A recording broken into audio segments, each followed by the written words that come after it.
Hello.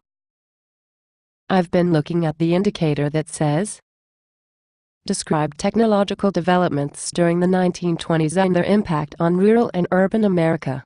It seems that there could be a lot that would answer what the indicator is asking about. But some things do come to mind right away. New types of farm machinery allowed farmers to grow more crops per acre. Each farmer was now producing more. Each year the nation produced larger and larger amounts of farm crops. This might sound good for farmers. It wasn't. Each year there was a larger crop.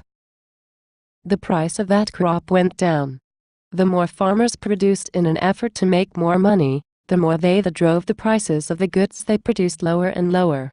Why was that happening? Farmers were creating a surplus of their core compared with the demand for the crop they were producing. The law of supply and demand says that when supply goes up and demand remains the same, the price of the product goes down. For the 1920s, economic life was bad for those down on the farm. Farmers were not part of the 1920s prosperity. The mass production of goods during the 1920s also lowered the prices of many household goods. Lower prices meant that the average city dweller could use his paycheck to buy more products. Mass production means the manufacture of large amounts of something, say a refrigerator, on an assembly line where the cost of making the product is kept cheap. Large numbers produced along with cheap production costs drove the prices of many items down.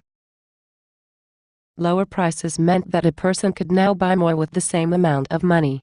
It had the effect of seeming to make people appear richer. It had the effect of employing many people in factories, so more people had money and bought more products that kept the factories churning out the goods. This is how prosperity came to the city dwellers of the 1920s.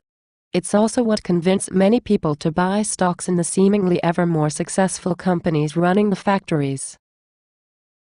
Some products created whole new categories of jobs. For example, the automobile industry created jobs in new factories making rubber tires of the nation's cars. More people were employed as governments began paving the roads to make driving better. Oil refineries sprang up to make gasoline for cars, employing even more people.